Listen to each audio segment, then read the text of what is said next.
All right, welcome. Today's date is July 30th, 2025, and this is a AOS library edition of Community Science. We wanted to recognize Livingston County for their great work in creating a great template that we've added to the AOS National Library. The Livingston County hybrid, let's see, I want to make sure I get it right because we're all calling it the same thing. They have a new hybrid immunization waiver process. I think we have shared this, 80, 90 times to other AOS members. In fact, I think we have 6 or 7 people that are AOS members just because they wanted to, they needed this, they came in and joined off of that. So it's crazy. And so we have a lot of AOS members, and we also have a lot of non-AOS members that are joining us today. So just to give, hopefully you can see my screen, just to give you a very brief overview. The LHD, or Local Health Department Academy of Science, comes together. We bring over 750 health departments together to work as a team to create the first of its kind national library of local health department measurements, surveys, program evaluations, assessments, just anything that a local health department would collect data on. We believe that we should do this as a communal effort and make it free. And we believe that we should have common values. Prior to the Academy of Science forming, we were not. We felt that we were not working together as a unit, meaning that we would all go out and buy our own. Oh, you know what? I'm not even recording. Let me make sure I record this. I'm sorry. No, let me make sure, guys. Like, we gotta make sure we're recording because I have like 5 or 6 people that want to be here. Hold on. Let me stop share and let me make sure we are recording. Okay, great. Um, we felt that we were not sharing our nation's measurements very well. And so we were all buying our own survey licenses. Everyone was buying their own version. You know, some people, we didn't have a common code, not like we've all agreed to use Word or PowerPoint. The world of data collection isn't that way. Everyone could buy their own survey software or form builder, and they were not interconnected. And so 6 years ago, 50 NACCHO members were the beginning of the Academy of Science, where we said, why don't we come together and leverage all of our buying power and purchase one survey license so that we could get a better price. Fast forward now years later, we're over 750 local health departments across the nation that come together to buy one survey license. That has significantly dropped the price, and the idea has worked. It's proven itself. By buying in bulk, we're not 100, we're 750. We've been able to reduce the cost for the software we buy from $1,900 down to only $325. So we use Alchemer. There's a buying committee that organizes all of this.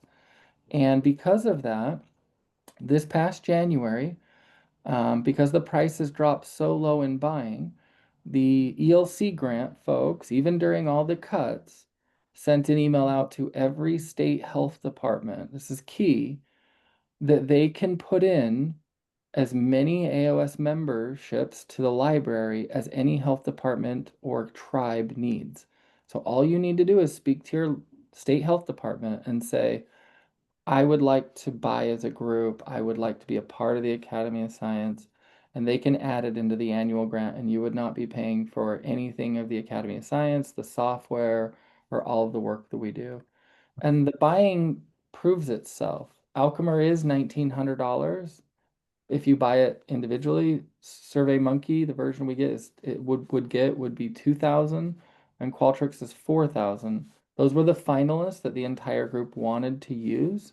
But because, like I said, we buy in bulk, we get it down from $1,900 down to 325. In addition to AOS members, we hold and organize a state library, like what we're doing today with Livingston County, highlighting a great model practice of how to collect something. We index that across the nation. In 21 states, we have 21 state libraries. We recruit librarians. Many state health departments have joined the AOS movement in hiring a state librarian to organize their local measurements. Isn't that awesome? We hold the National Librarian monthly meeting, and we vote on how these measurements need to be indexed. And then obviously, we also oversee the AOS leadership. One person from every state sits on the AOS board. Every state puts somebody on the buying committee. So anyway, hopefully that makes sense. So without further ado, I'm just gonna briefly say every AOS member attends a monthly AOS chapter meeting. Every AOS member we purchase the survey software Alchemer for them. And you can see here on my screen here, this movement has grown to have over 5,531 tools and instruments. And you can see that they're developed by all of our local health departments from across the country. And we make them free and available to any AOS member that needs them. And every single month, that group of librarians comes together and we download, you can see right there, we will download the complete survey list and we add it into the AOS National Library. Jolie, if you could do me a favor and put in chat just to show everyone and give access to the AOS National Library. You'll notice along the bottom as we index these and organize them, we keep the member directory across the bottom. So as you search for them, you will be able to find what health department developed that tool, why and how, the status of it, and the category as you browse through that. If any of you need a tool that is in this library, all you need to do is on the left-hand side there, you'll see a survey ID number. That is the Alchemer ID number that you would reference. And you'd say, I would love to use that tool. Now, we would strongly recommend that you talk to the author. You can see the author there in the health department. And so let's say you're doing this contact tracing one. You'd come over here and that looks like it's Johnson County, Kansas. You'd scroll over here at the bottom to go to Kansas, scroll over to Johnson County and talk to Charlie Hunt, the deputy director, and say, hey, I'd like to steal that. So that's the brief overview of the Academy of Science. Now, the purpose of today that we're very proud about, and I found this out. Did you know that there's probably 50 NACCHO motto practices that are sitting in the AOS library that we have indexed and organized them and made them available? So anyway, without further ado, we want to really recognize Livingston County. And I'm going to stop sharing my screen and Lynn allow you to do that while you transition. This model practice out of Livingston County is the new hybrid immunization waiver process. We have the template and tool waiting in the library. So after the fact, if anybody wants that and you're an AOS member, just send us a quick email saying, I'd like this, and we will take that tool and place it into your Alchemer instance. So it'll be waiting for you. If you're not an AOS member, we're more than welcome to share the tool in a PDF. We could do that. Obviously, you're going to learn what Lynn's showing you today. What makes it powerful is all the automation that's in it. So anyway, Lynn, I'll turn it over to you for your presentation, and take as much time as you like. We scheduled an hour, so. Thanks so much, Jake. Are you seeing the start of the presentation? No, I'm just seeing Elle right now. Let's see if we I'm can. in a different office. We have construction going on right now, so I needed to find a quiet spot, and I'm not quite used to this computer. It looks like it's starting. There we go. I'm seeing a black screen now. Okay. Are you seeing a slide? Yep, there we go. Livingston County, Michigan. Okay, awesome. Thanks. Yeah, we've been really excited about this project. It's been a big team effort. We started almost 2 years ago with developing it and brought in members of our team from both immunizations, administration. I'm the epidemiologist here, and we just all came to start brainstorming on how we could streamline our immunization waiver process. A little bit about Livingston County. We are in Southeast Michigan, about an hour from Detroit. Our population is about 200,000, and we do have about the fifth highest vaccine waiver rate in the state of Michigan. Public health code in Michigan requires that if parents want to waive their children's immunizations, that they must have an education. They have to talk to someone at the health department, a health educator, to learn about vaccines and the risks of the disease from those. Um, for the most part, it's been done in person. Uh, and as you'll see down the road, we don't get any additional funding for doing this. We pretty much have to absorb the costs. And that was getting harder and harder for us as well. The full in-person education portion was taking between 35 and 45 minutes, which was really frustrating for families, especially if they were bringing several small kids along with them. Or if they had to find a babysitter for their kids, because a lot of times this was being done over the summer months before they went back to school. Post-pandemic, this frustration just really grew, and it's really led to more distrust of the local health departments. And how we've seen this play out was seeing a lot of verbal and physical aggression during these in-person appointments, which was really starting to weigh heavy on our staff, both emotional and our physical health. Just we were being threatened, we were being yelled at, just not very pleasant. And on top of that, as I mentioned, it was very costly and time consuming, and we weren't seeing a whole lot of people changing their minds or changing the outcome. They still wanted to get the waivers. And this graph just shows that Livingston County, our waiver rates were continuing to grow, pretty much on par with the rest of the state of Michigan, particularly during and after COVID. So after a lot of brainstorming, we decided to go virtual. We figured that, okay, a virtual solution where families could do the education at their home on their own timetable might allow them to I guess have a better attitude going into it, so that they'd be a little more thoughtful and process that information, really think about it, as opposed to just totally tuning us out when they were in person. And then at the end of the virtual portion, the parents choose what they're going to do. Are they going to vaccinate their child? Did they change their mind? Are they still planning on signing a waiver? Or do they have more questions that they would like to speak to the nurse about?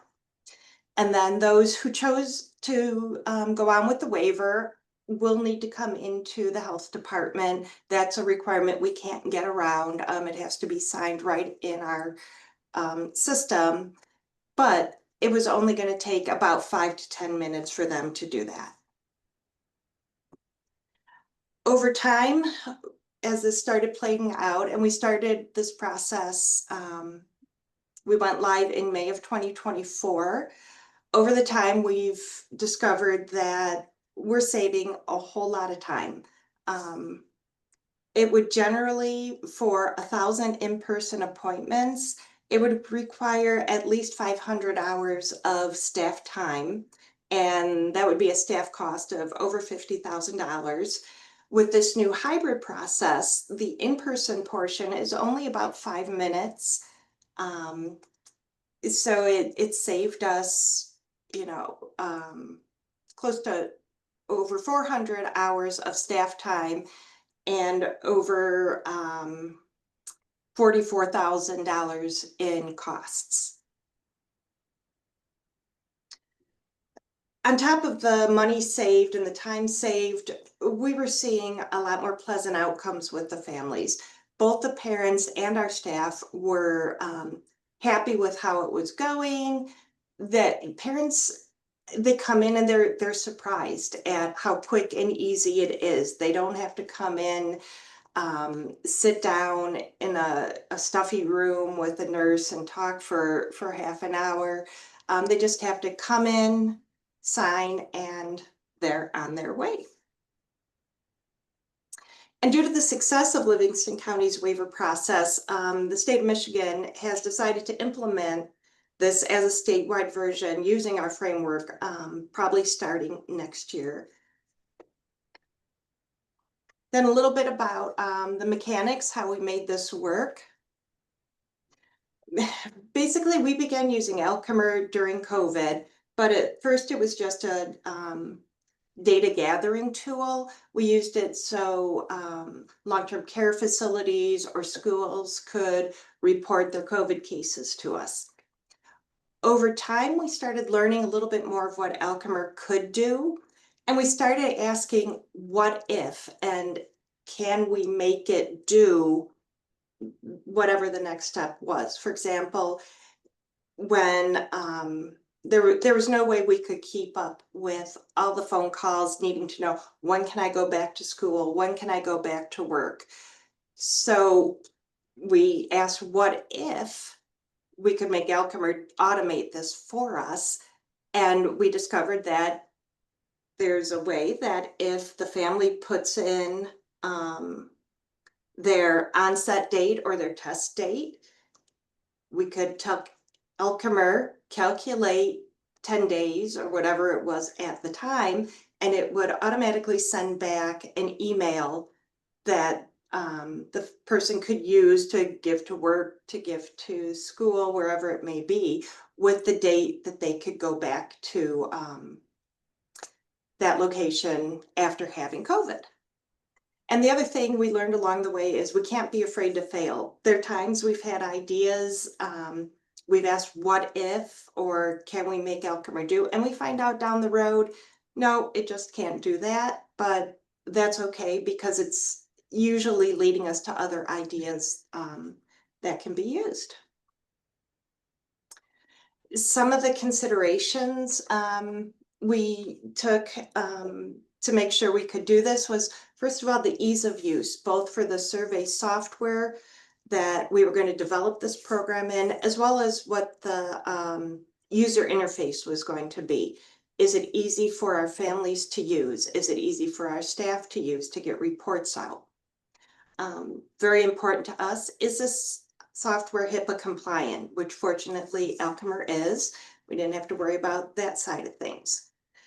Do you have on staff someone with enough experience with this software or who's brave enough to experiment and also has the time to experiment? Because there was a lot of trial and error that went along with this project, and it took several of us looking through customer support documentation or talking to customer support at Alchemer to figure out how to make all of these different parts of the program work. Then we also had to make sure we had somebody reviewing all the material. Recommendations change all the time. Videos get updated, links get broken. So we needed to make sure that somebody was constantly checking these to make sure we don't have any surprises when people go to use this. There are some minor coding things that we had to address. But again, Alchemer's customer support and documentation is fantastic, and it pretty much walked us through everything we needed. I had not done any coding in over 30 years, and I was able to figure it out based on the documentation Alchemer has online.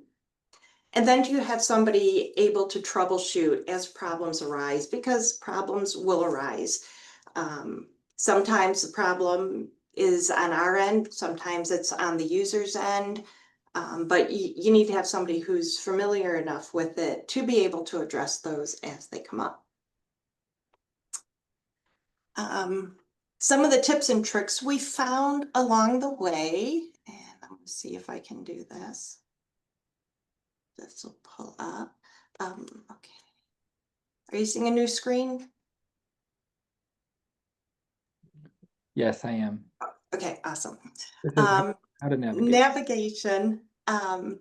We discovered as we started testing it, within our building, we really had to explain how to navigate the system, when you could use the back button, when you could not, or you'd lose your progress, explaining that links open to new windows, making sure they were reading the directions and reviewing everything because there will be a quiz later, and making sure that they had the volume on their computer when they started the presentation. Next, we wanted to address the issue of people just skipping through the videos and the questions and all that very quickly. So we put timers on all of the videos, so they're not able to move on to the next slide until the full length of the video was passed. You know, we can't force them to watch it, but we at least could slow them down and make it run. And hopefully they were listening a little bit as we went. And we let them know that they would not be able to proceed until the timer had run out.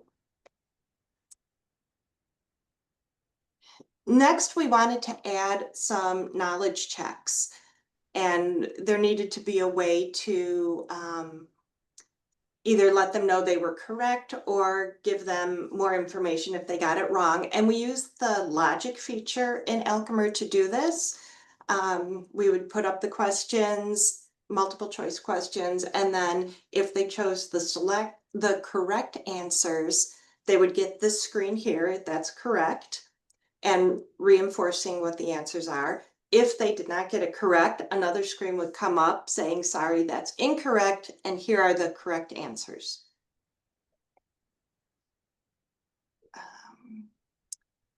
Videos, because a picture is worth 1,000 words.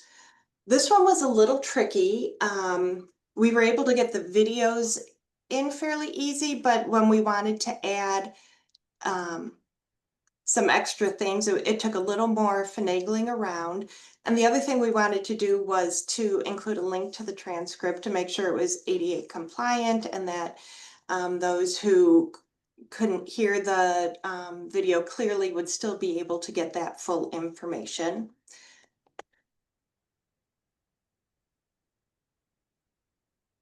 And it was the same, same with using hyperlinks.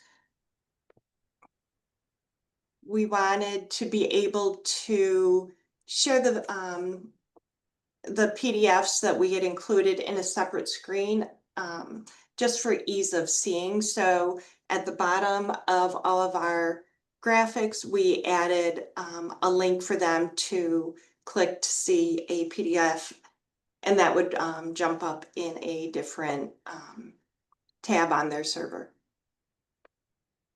And then test, test, test. We really wanted to make sure that when we went live, we were not going to have a ton of phone calls saying this doesn't work, these links are broken. We wanted it to be a good experience for the users. So we first tested it, our small group tested it multiple times. When we thought it was pretty good, we sent it out to a good number of the health department here, asking them all to test it and asking them to try to trick it. Try to jump ahead without going through all the information. Try to go back. Try to put it away for a while and then come back to it to see if you could still pick up where you left off. And they identified several things that we hadn't been able to identify in our testing. And that's really where the instruction page here came in. They were a little confused because it was a new system for them.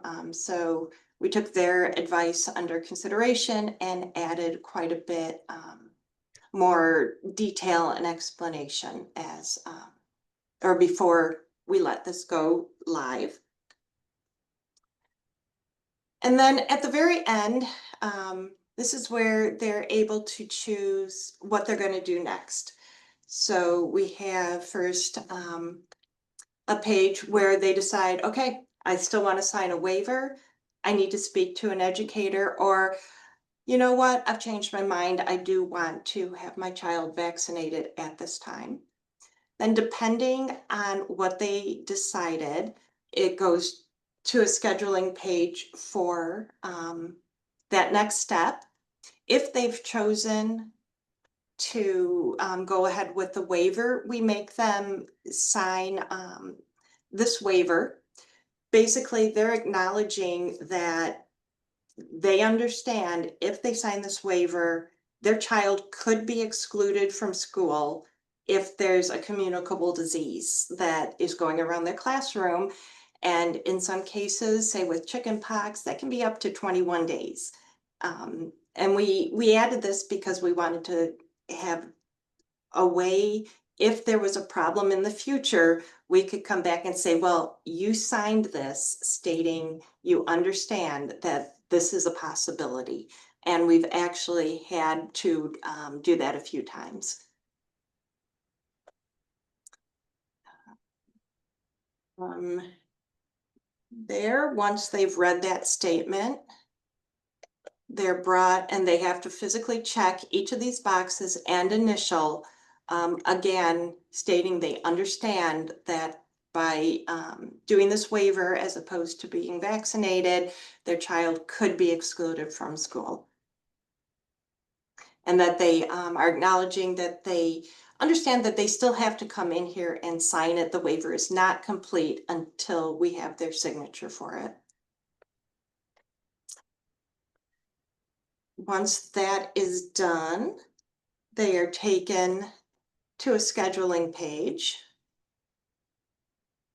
And if they were had chosen to be vaccinated, it would take them to the page to schedule for our immunization clinic.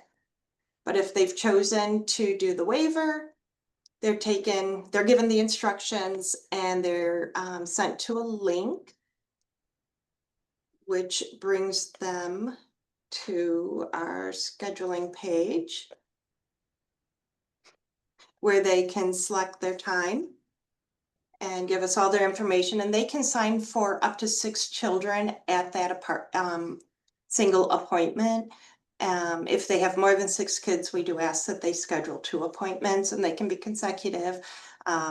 We just try to keep things moving on the for the waivers because there's usually another family waiting right behind them. And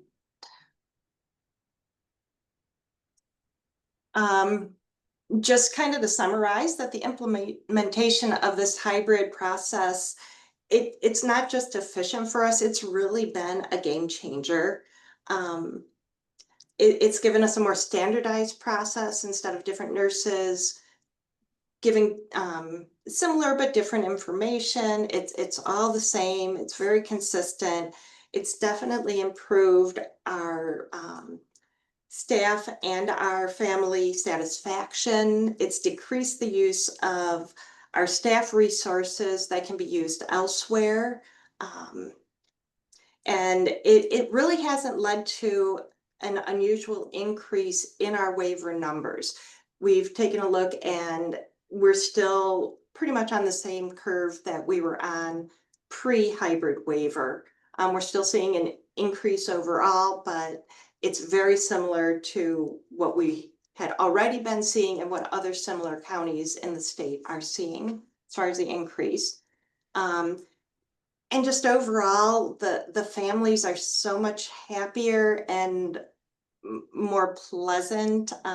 It's just made this previously frustrating process for both staff and families much smoother, much more friendly, and actually safer for staff than what it was before. And with that, I'm going to stop sharing my screen. And if you have any questions, I will try to answer them. Yeah, let's write them into the chat or actually just come off of mute if anyone has anything. One of the things before everyone else jumps in, I think what you said is key, and AOS members struggle or think that Alchemer is just a survey software instead of like an automation tool. And I think the buying committee did a really good job in saying any tool that a local health department would need to build, we would need to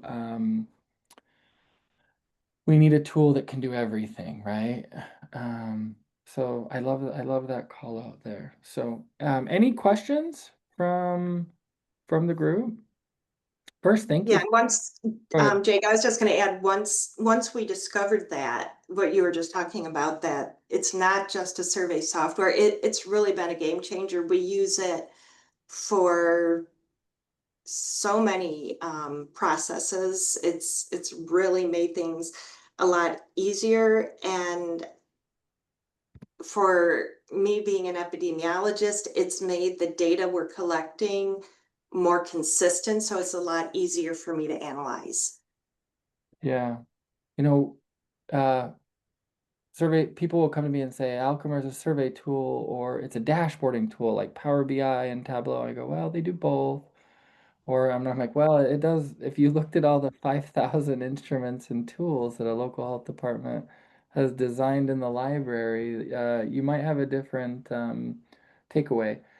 Just to make clear, Lynn, the hybrid immunization forward is on line 3242, and this is the right one that we've been sharing with everyone, right? This Alchemer ID number. Probably. I think it's the only one we have on there as Right. far as the waiver, so it should be. I'll put this into the chat if anyone wants to take it. Just send me an email or look in the Google Sheet. And Jacob is the best person, or he's Um, the one that's listed as the person. okay. And actually, Jacob no longer works here. He went on to another job at the state, so I can put my information in. Yep, we'll switch it out. Awesome. Any questions from anyone? For those that are not AOS members, just so you know, we gather all of these different, like I said, tools, assessments, evaluations, just different templates of how they collect data. We index them in the Google Sheet that we shared earlier with you. We try and debate them. We're so proud of Livingston County to think about how organic this is, that they sat down, found a solution. Every health department in the state of Michigan is an AOS member, so it's very easy to bring it to the AOS chapter meeting in the state, make it free and available to them, and then as it started to grow stream or power, I mean, that's pretty incredible that the state recognized this and said, hey, we're going to have everyone do that. Maybe talk about that and the recognition from the state. Was that that's a cool achievement, Yeah, and we were happy they, at first I think they weren't quite sure. They were worried that it was going to increase our waiver rates because it was, quote, making it too easy. But we were able to show that it really wasn't increasing our waiver rates. It was just making it an easier process both for families and um, for our staff members. Mhm. And once they realized that, and once the other county health departments started asking us so much about it, I think they realized that they needed to get on board kind of because counties were going to be doing it either way, whether they were on board or not. And so I think they wanted to make it kind of a standardized program. At NACCHO 360, it was amazing how many people came by to talk to us about it. So there was a lot of excitement, and for those that are not AOS members, we're glad you guys could come in and learn about this tool. Any other questions? Anybody, any other comments on this? All right. Well, we will put this recording into you can see right here in the Google Sheet, we have the AOS videos here. For AOS members, we have all the different videos, trainings, and stuff. So we will add this to the conference and content videos here as kind of a model practice. So thanks, Lynn, and Livingston County. I would just end with saying, I think the focus this year of NACCHO was incredible because it was so electric. I mean, I think we, as an organization, to have every state get a letter to say, look, we want every local health department to have the culture of sharing tools in a common library, to have a culture of being very smart about our limited resources and buying the right tool that works for every health department. And so it was pretty incredible how packed the booth was. So we didn't get to talk to everybody, but I did get to go and see some of the different model practices from years past. And I was like, that's an AOS tool, that's an AOS tool, that's an AOS tool. It was really awesome to be like, wow, the brightest of minds are sharing tools and we're organizing them. So I've never had that before. It was the first time this year. Um, so anyway, if we'll share this recording in our monthly meetings across all the other state chapters. So anyway, appreciate it and thanks everyone for coming in. Thanks for having us. See ya. Bye bye. Oh, let me stop the recording and I can give you a New Jersey update. Sure. Sure.